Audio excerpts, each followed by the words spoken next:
the meeting. Thank you everybody for coming. Please can you switch your phones to silent. And as we've got no notice of the public, I can dispense with the reading out loud. Item 1 on the agenda, apologies for absence. Thank you, Chair. We've got apologies from Councillor Matthews for personal commitments, but he's been substituted by Councillor Horrow, and we've got apologies from Councillor Meek for work commitments. Thank you. Are there any disclosure of interests? No? Thank you. We've got no public participation, so we'll continue. Agenda item number 4 is end of year reports presented by Lucy. And we're asked to consider and ask questions on the financial position of the committee budget. Yes, thank you. Want to add? Yeah, thank you, Chair. This report is presenting the year-end figures relating to the F&GP committee based on the previous committee structure compared to the budget.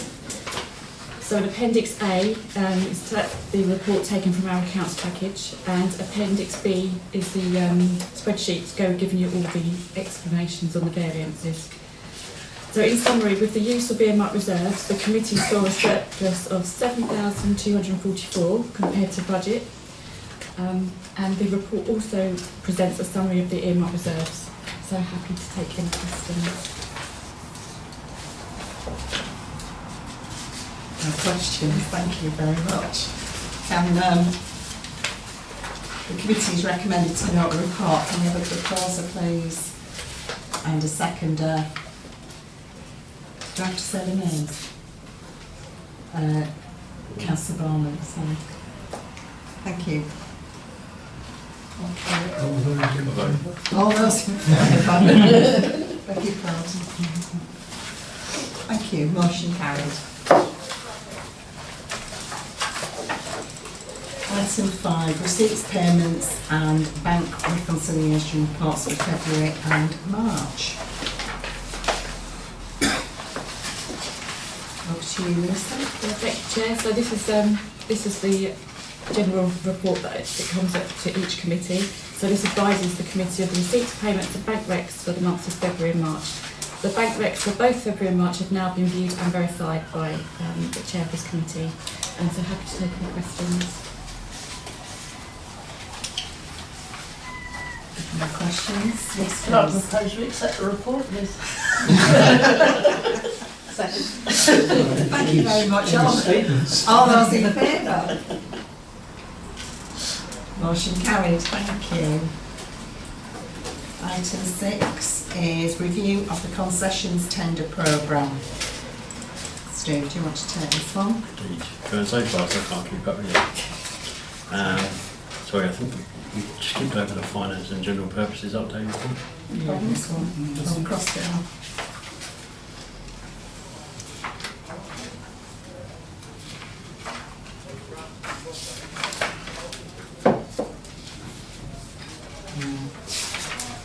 I've just done that one. Found. Should be page 32. 6 is finance and general purposes update report. Over to you, Steve. Thank you, Chair. So yeah, this is a report which generally gives an update of the various elements of the Finance and General Purposes Committee. As those councillors that have attended the Assets and Facilities or the Golf Open Spaces and Climate Action Committees that we've held so far under the new structure will be aware, we detail each of the pieces of terms of reference in the updates and then give any updates in relation to those each time we have one of these committees, and we've sought to do the same thing again, and I'd welcome any questions.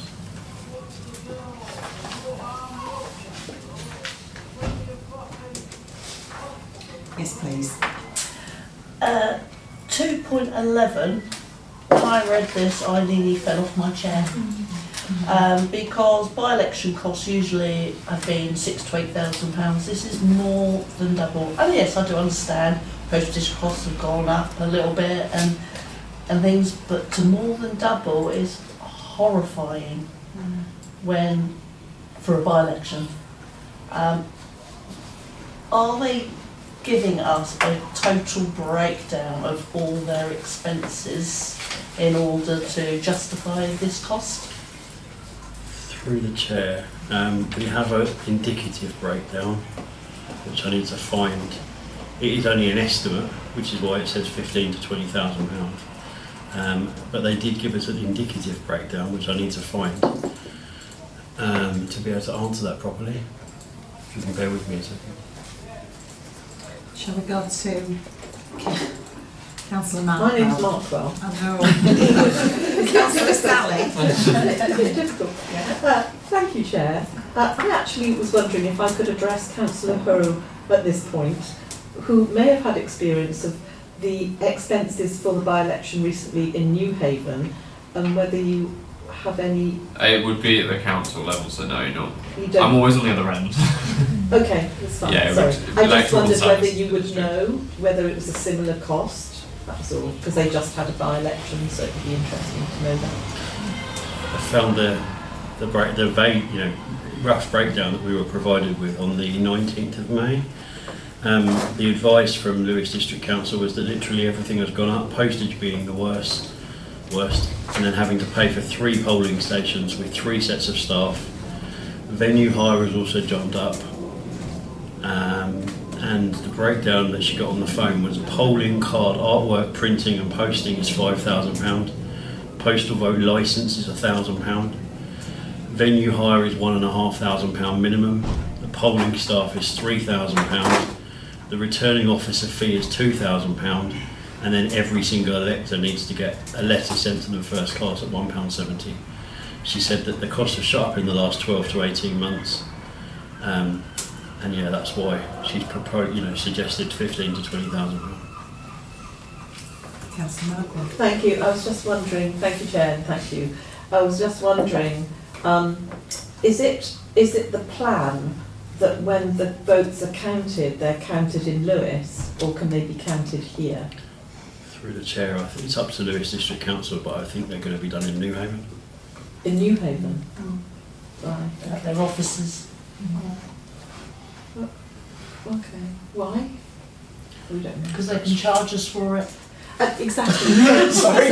But that's why I was thinking this is a big enough room for one by-election. You'd think we could have just got the returning officer to come here and done it. Could we not? I'm just... I think one of the issues may be the security of the ballot boxes, because obviously they're dropped off by the presiding officer. It's a police station. But if they haven't used this venue before, there may be various steps they have to go through to satisfy themselves of that, just as hazarding a guess. Although it is a police station, you're quite right. It's not something we can ask for going forward. We through the chair, we can certainly ask them if there's any elements of that cost that we can reduce. But I believe that the Democratic Services Officer has already done that. But I will reconfirm to make sure that there's anything else which we can do to bring things down.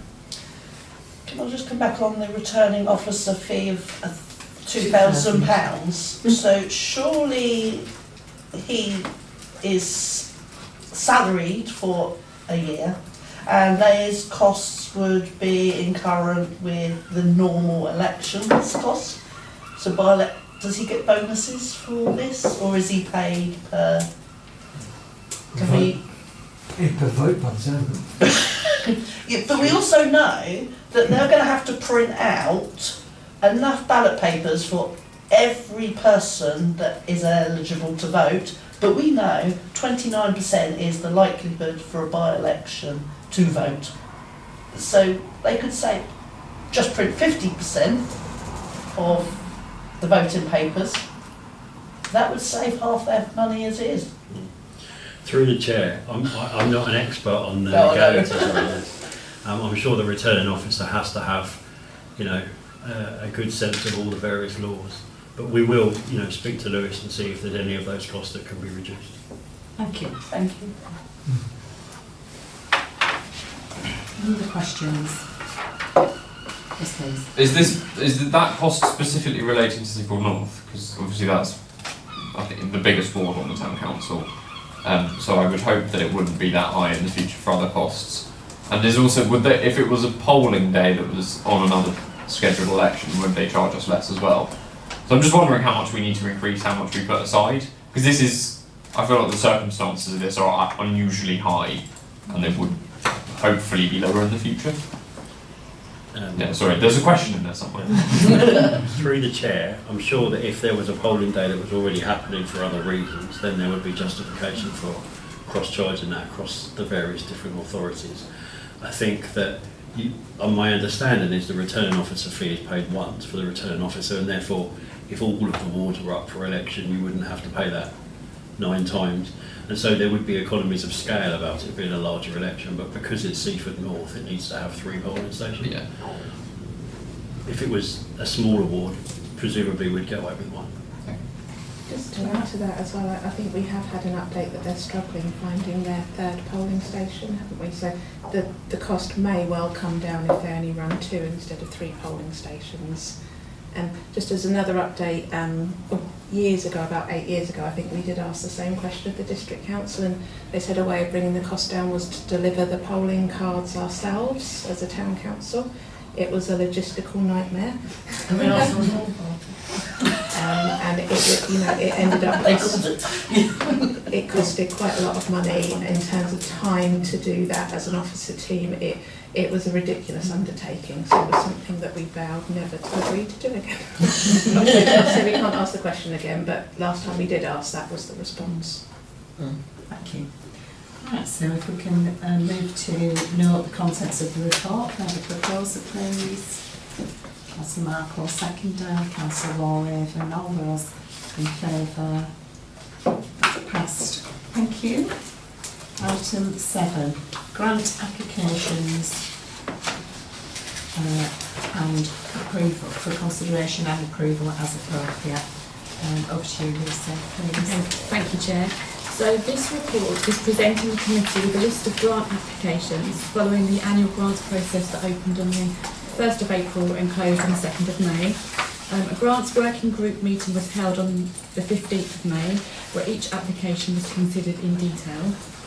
Listed in the appendices A and B are the large and small grant applicants, along with the working group's committee awarding recommendations.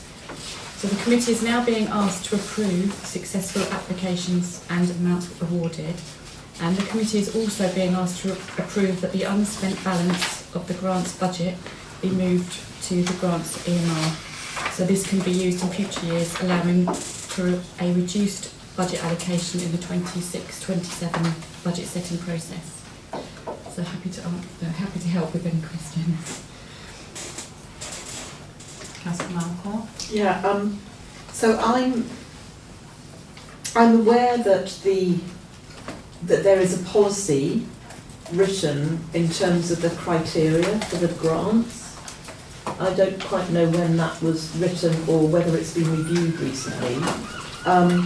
I think looking at the grants allocation, that for me, one unfortunate challenge to us, I guess, is that the current criteria don't allocate funding for staffing within these groups. Now, none of these groups are large groups. These are charitable groups and charitable enterprises. They're not, fully fledged organisations. And also, they're probably quite small groups even to be able to apply to lottery funding, where you can, in certain criteria, get grants for staffing.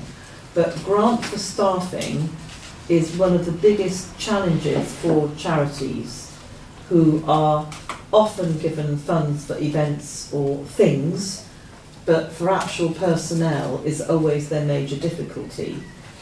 And I guess if we're going to be an empathetic council for our organisations, charitable organisations in the future, we might want to just re-look at our criteria for how we, allocate in the future. And obviously it feels good that we haven't spent all the money, but does it really? Because actually, having earmarked that fund, it feels unfortunate that we're not able to support to the full or those that did apply.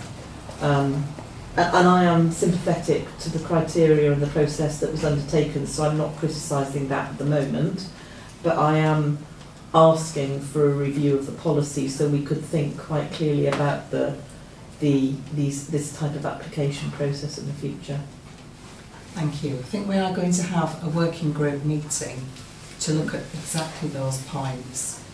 So not only staff costs, but also looking at evaluating the farms and looking at going 360. So this is what you said you were going to do.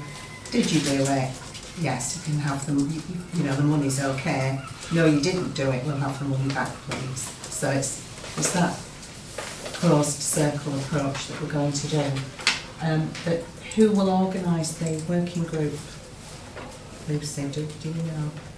We can arrange for that to be done in time for the next grants process. Yeah. So we're probably looking towards the end of the year, maybe January time, but it needs to be done before March. Okay. Is that all Thank you, right? Chair. Yeah, thank you very much. Thank you. Councillor Harlow. Yes, firstly, thank you to the working group. I think the recommendations are all sensible and fit in with the policy. It's the second time we've gone under, but in the past we have had quite a lot over the budget that we've had. So just a note going into next year, if we could have a think about how we're promoting the grants process to try and get a little bit more interest from local groups so that we can spend the budget and then the reserves we're carrying over. And I'm sure we as councillors, if we're flagged, can help quite a bit with promoting in the town as well. So I'm sure we know local groups that would all quite like some money. Thank you. Okay, so we're recommended to approve the grant applications and the fees and approve recommendations that the money goes into earmarked reserves that hasn't been spent. Can I have a proposal, please? Councillor Bowman, the seconder. Councillor Sturton, thank you. All those in favour? Motion's carried, thank you. Item 8, we've got a review of the concessions tender programme. Steve, over to you. Thank you, Chair. So this is the first meeting after which all 5 of the tendered concessions are now in contract and operating from their new concessions. The paper lays out the process we went through, and I'd invite any questions. Are we going to look at the programme of tenders? So, for example, we allowed a concession up at South Hill Barn. Going forward, do we want to allow that in the future? Because that has generated increased traffic, problems with parking, problems with toilets, with people just popping up for a coffee. Is that something we want to look at? That not only have we got a programme of concessions, but now, and dates where the contracts are due, but do we actually want to continue to run that concession?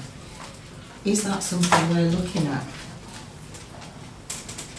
Sorry, I'm asking you, yeah, sorry. Through the chair, no, it's not something officers are currently looking at. They have the concession you're talking about has a 3-year licence in place, so we're not currently looking at that. I've not heard any requests for us to look at that before now. No, I mean, obviously it's in contract now, but so when things come to an end, not just looking at, right, we need to produce the documents to get them out to go to tender, but do we actually want to run a tender process? Just that initial question. Councillor Buchanan. Thank you, Chair. No, I just might make an observation about that. I don't imagine necessarily that people are getting in their cars and thinking, let's go and have a cup of coffee up at the barn. They actually drive there to visit Seaford Head. And the fact that they can get a cup of coffee up there is just a bonus. I don't think people actually make a specific journey to go and have a cup of coffee. According to Facebook, and I'm not one to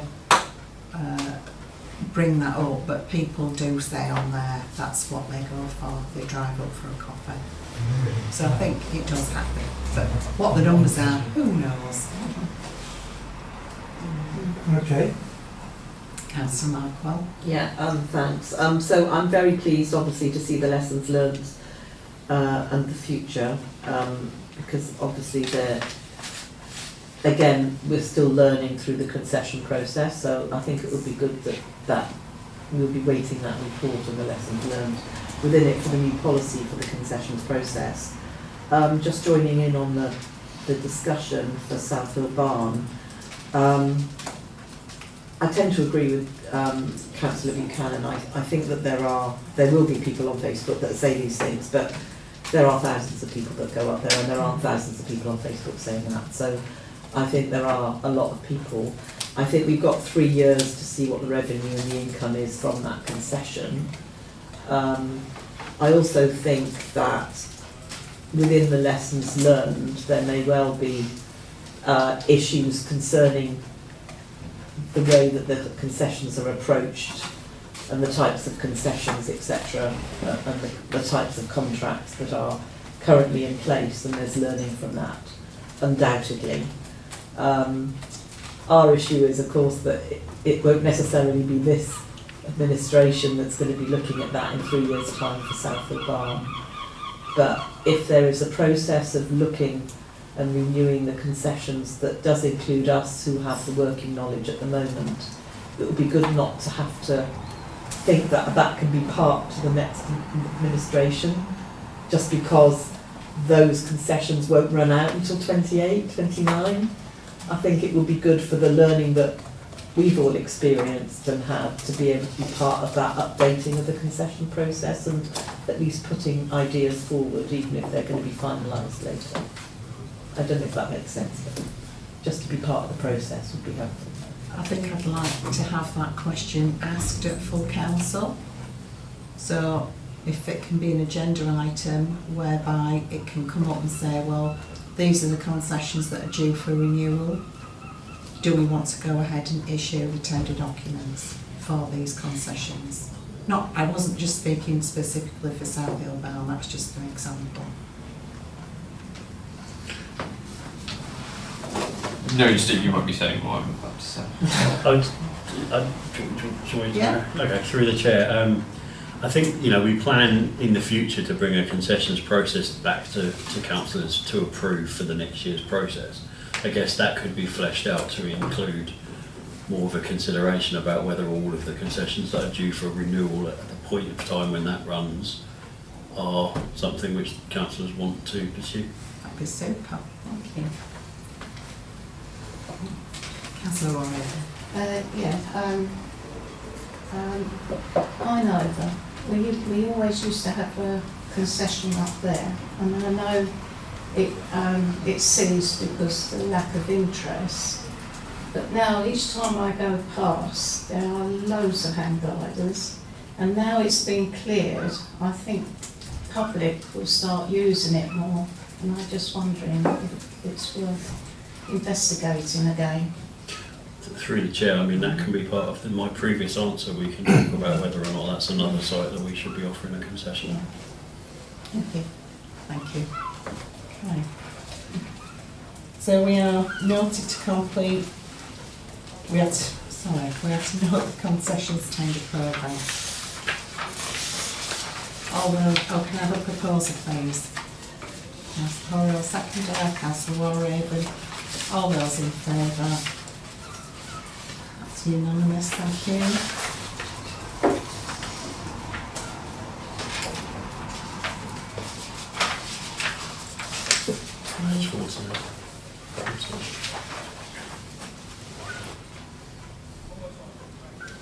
Sorry, policy updates. Thank you. So we're looking at the policy updates for standing orders.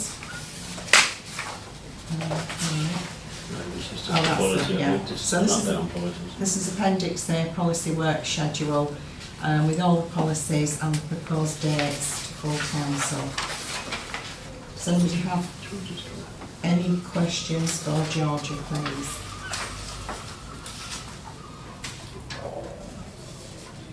I don't need to say anything, sorry. Oh. Okay, cool. Did you specifically want to? really. I think most of the information's in the report, and I think as we've reported a few times at this meeting, you know, we don't have as much kind of staff capacity to focus on policy reviews at the moment, so we're remaining optimistic with what we're trying to achieve in the year, but as we get up to full capacity, we should be able to do more. We will be able to do more. Thank you. Councillor Marple. I'm just looking at the list of policies, and I do think that there are 2 urgent policies that need looking at quite soon. One of them is the communication strategy, which came to us only a year ago now and then went back but didn't go anywhere. And the complaints procedure, which an enormous amount of work was done, and again, will need to be sorted out quite soon because it's still going to cause a problem and is causing, you know, it can cause a problem. Though I know that complaints actually seem to be on the downturn at the moment, which is remarkable. But I do think that being confident of having a good complaints procedure is really important, and it did cause us quite a lot of concerns in the past. But also we did make quite a lot of headway on a new policy, and it went back to numerous different amendments, then kind of slipped off the agenda a bit because of everything else, which is understandable. So I'm glad to see these things in red, but they're not, those ones aren't starred, and I'm just wondering whether, oh, those are reviewed, the others are reviewed annually, so I'm just wondering if it's possible at some point to have a date table of when these might be coming in order. And also I know that you'll be thinking of how certain things link to others. And I personally think the general standing orders, in a way, links to quite a lot of these policies, so that almost makes sense for that to become towards the end of the policy reviews and then decide which ones link to our general standing orders and not the other way around, because if you're going to review a policy, you need to review the real detail of the policy, so you can't just look at the headlines of that policy and stick it in standing orders, which is what we would end up doing, and then getting ourselves caught up in the review by saying, oh, we can't do that now because it's already in the standing orders as this, because we won't have looked at it in detail. So I do think all of these ones do need to be looked at in detail, and a timetable would be useful. Thank you. Any more questions? Councillor Barney? Yeah, can I just ask, the probationary policy, because that was said that was going to be brought in before we started taking on more staff, so did that come in? Because I don't remember seeing it anywhere, because it's not actually being looked at until 26-27. Yeah, so through you, Chair, the probationary period policy was approved by full council. I cannot remember the date because they're all blurring together, but it was March. It's on page 51, Councillor Bourman. It's the 5th one down. Yeah, so at the moment, as officers behind the scenes, what we're doing is creating kind of the forms that sit behind that policy to support it. And we've now got our new HR and OD manager on board who has that policy in her hands and is kind of thinking about some training with the management team to help embed it. Can we ask the new HR manager to put some dates on those policies, please, for the next FNGP? Through the chair, it's probably more appropriate that it be done from a policy manager perspective, which is something which we are in the process of some churn, given impending staff members' imminent departure.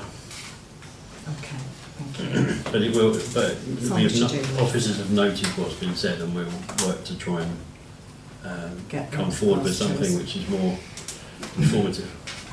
Okay, thank you. Any other questions? So we are asked to note the contents of the report. Can I have a proposal, please? Councillor Hollow, seconder. Councillor Sturton, all in favour? It's carried. Thank you very much. Item 10, to present the annual review of standing orders policy. Georgia, do you want to say anything about this? Again, probably not much more to add that isn't in the report already, but just to confirm that NALC has reviewed the model standing orders, so obviously we then review our standing orders in line with this. there's an appendix in the report that's got the tracked changes, of which there's kind of two sections changed, a few changes within each section. But welcome any questions you may have. That's all right. Just to clarify, the attendance, it's not very clear in the standing orders, and it has come up this year sort of thing.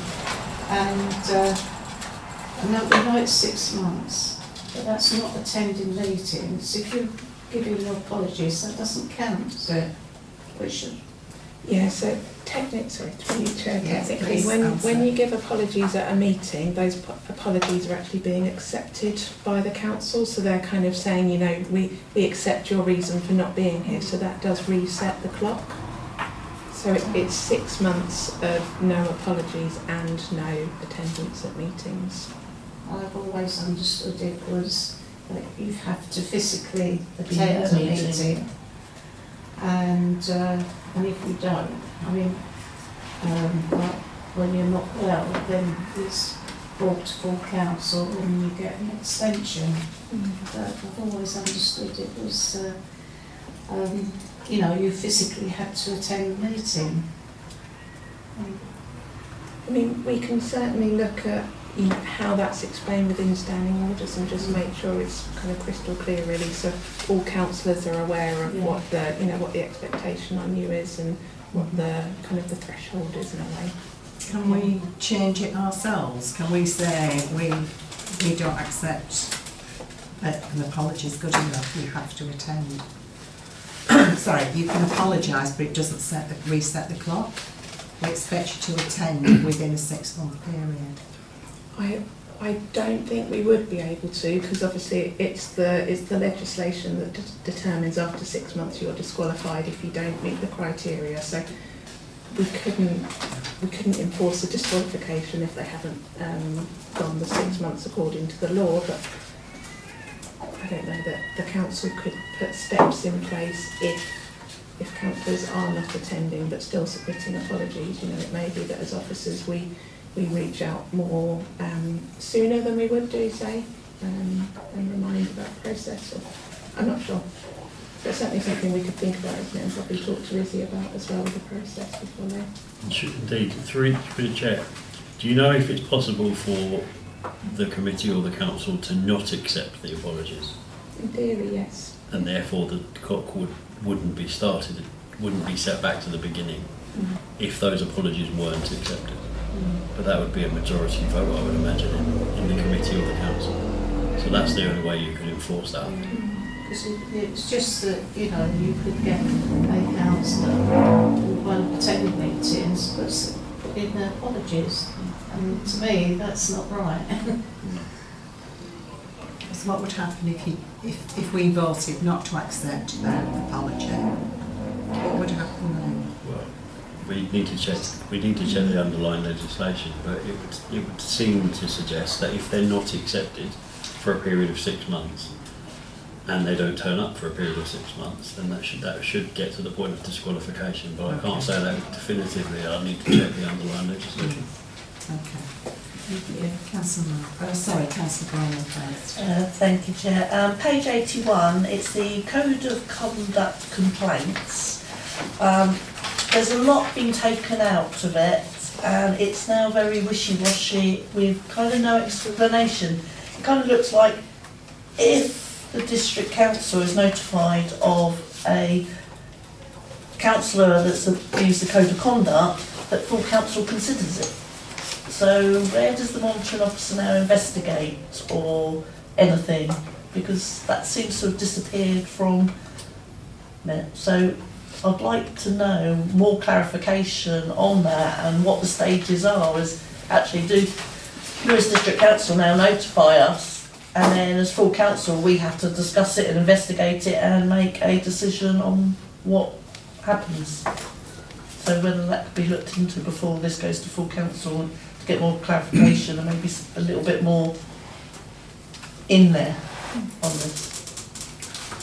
Yeah, so through the chair, thank you, Councillor Bourne. Obviously, you asked this question in advance. We have had a bit of a discussion, but yeah, when NALC recommended removing that from the model, there was no explanation as to the why that's been removed. So I think what I've suggested is what Councillor Borman said, we can reach out to NALC and probably our own monitoring officer as well to understand why that's been changed, you know, is there any impact of it, and talk to the monitoring officer about are they happy with that change as well, because obviously really it's their process that they own, and we want our standing orders to work in harmony with what they're going to be doing. So we can do that before the full council meeting. You know, hopefully we can get that in the report for full council, but it's quite a tight turnaround, so if we can't, it will be a verbal update, but we'll do what we can to get it there. Thank you. Councillor Quinn. So thank you for this. I understand why we're doing it, but I will go back to what I said before in the previous comments of the previous report, is that we need to link standing orders to other policies so that councillors understand them. And I think what Councillor Borman has brought up is a perfect example of where we've got complaints, and code of conduct complaints would be in the complaints policy. If we had the complaints policy in front of us, there would be a link to that as well. It would be part of it somewhere. And there are other areas of standing orders that link to other policies, but we don't know how they link to other policies because those policies aren't stated within the standing orders. So it's very confusing reading standing orders and then wondering where standing orders link to other policies that we go through, which is why I feel standing orders should be looked at after we've decided what's going to go into all the other policies. So even though I know a bit of work is done on this and now it needs us an update, and we need to update that, I do feel that we need to be very, very clear what parts of these, what sections of these standing orders linked to are directly related to other policies that we are going to be reviewing, and that's quite explicit within the standing orders.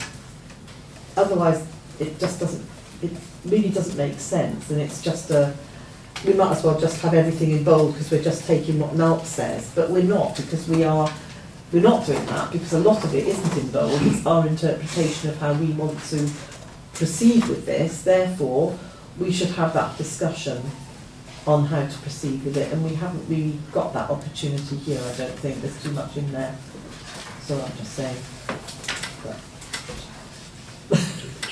Yeah, so I think that's an ideal piece of work for when we have a policy, a member of staff focusing on policy work, and it applies to standing orders. I think it also applies to other policies we have, and it's a huge piece of work to look at the linkage and kind of the impact between all the policies, and doing that will also then help with setting kind of the priority order for the reviews, because most of the policies we have are a priority in someone's mind for review, so it is about someone having the time to really identify that. So I think going forward that will be the aim, so the next time the standing orders is in front of councillors you will see much clearer linkage, and the same with financial regulations, for example, because they also link to a lot of our other financial policies. But obviously at the moment that can't be achieved, but there's no reason why at the next review that can be done. So the next review will be in a year's time. So if we spend this year looking at other policies with the idea that the next standing orders will end up having those links in. Okay. If that is, could we put that down somewhere so that is clear? Thank you. So do we need to change the motion to that effect? Yeah, I don't want to be in this position this next year when we haven't had time to do it. I actually want to see it done. I wanted it last year, didn't happen, so let's make it happen this year, so maybe we do need to write it in, otherwise so we're recommending full council adopts the standing order policy document as presented with future, with the new member, as we said, the new member staff linking to all of the policies. Yeah, it needs, for further review, for the next review, to align with the policy reviews undertaken during 25-26. You see, it needs to be date stamped, otherwise it could be any time in the future. I don't know if you've got a clever sentence there. I haven't at the moment, to be honest. Is it an? Am I proposing another recommendation? I do feel like it's maybe a separate one. I mean, I think Yeah. my gut tells me it's a noting motion, so you know it's to note the request of officers to work on the policy reviews in the coming year and make sure that standing orders link to the appropriate reviews, some policies or something like that. Can I just say, sorry, could you add that into this report? Because this report has to go to full council approval anyway. So is it possible that that is in this report? So when full council, it goes to full council now for adoption, it will be stated within the report, because you're going to make some amendments anyway to the other area that we've been talking about for the code of conduct complaint. So could you slightly update it so it says that in there? Yeah. Is that, you know, does that, okay. I was just going to check. So standing orders is quite a legal document for councils, whereas policies and procedures are quite direct at each council, whereas standing orders are every council abides by these. So do we need to reference all the policies in it, or should our policies be referencing standing orders that we've adopted? That's what I just want to double check on. Is this the right way of doing it, or should it be this is the legal document and our policy should align to this as the major document? I would suggest that not all the document is in bold, so it's not all legal, and there's a local interpretation for us being placed in there, and that's the bit that's important to us, and how we link that to policies. So I don't think if you only say, yes, I agree with you that there are legal statements there, but some of them aren't, or the interpretation of those legal statements, how we then carry that out. I just think if you miss a policy in that standing orders, what you're trying to do, if you miss a policy, that actually if you just, your policies reference this, We could do rather both. than Yeah, linking okay. each policy, because if you miss one, someone could go, well no, that's not relevant, and that's what I'm worried about. Oh, I see what you mean. I think maybe through you, Chair, just 2 points on that. So I think what I'd like to see us have is some sort of kind of internal document that controls all of the policies. So when we make a change to one policy, we can really easily see what other policies that impacts, because that's a bit of a risk we have at the moment. You know, we made changes to the Mayor's portfolio, for example. We picked up another policy and I thought, oh, that's no longer right because we've made a change over here, and that's somewhere where we're a bit exposed. So I think the work to understand that will help answer the questions you've posed as to, you know, within the policies themselves, how do we refer to other policies? Yeah. I think when we have a policy expert on board, that will be a perfect piece of work for them to get their teeth into. In terms of the standing orders and the bold and non-bold bits, not all of the non-bold are inclusions. Some of the non-bold is also put in by NELC, just to explain. Yes, thank you. Yeah. I mean, it's a piece of work. It's a piece of work, and I totally appreciate that. I think as you're updating it in terms of the code of conduct and complaints, which you're going to have to do anyway because you want further interpretation, if you could just add in somewhere a paragraph that with a date stamp that does say that this is what our future aspiration would be, that these things align, and it would make just so much easier reading. And if we've done it before the next administration, it makes life so much easier for them as well. So. Is everybody happy with that approach? Rico's in the report. Are you happy with this? All right, and so we're going to recommend that this goes to full council. Can I have a proposer, please? Councillor Stern, seconder, Councillor Bowman. Thank you. All in favour? That's unanimous. Thank you. That's passed. And we're now moving on to the exclusion of the press and public, so if you don't like to read it, Give us, if we turn the camera off, please. We've got a vote on it. Oh, Read that statement, read the thing. Proposed by Councillor Horror. Oh, do I have to You read do it? the thing, Yeah, yeah, do. sorry. Yes.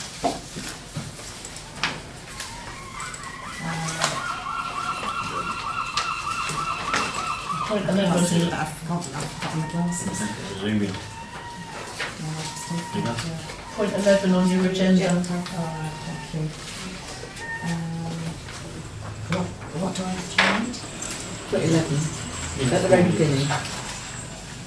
In accordance with the Public Bodies Act of 1960, the press and public are to be excluded from the meeting during discussion on the next item of business for the reasons set out below. The proper officer considers that discussion of the following item is likely to disclose exempt information as defined by the Local Government Act 1972 and the Data Protection legislation, and therefore needs to take place in a private session. Exempt information reasons are shown as paragraph 10, schedule 12A. It is considered that the public interest in maintaining exemption outweighs the public interest in disclosing the information. Now the proposal, please. Councillor Horror, seconder, Councillor Sturton, all those in favour. Thank you, motion carried.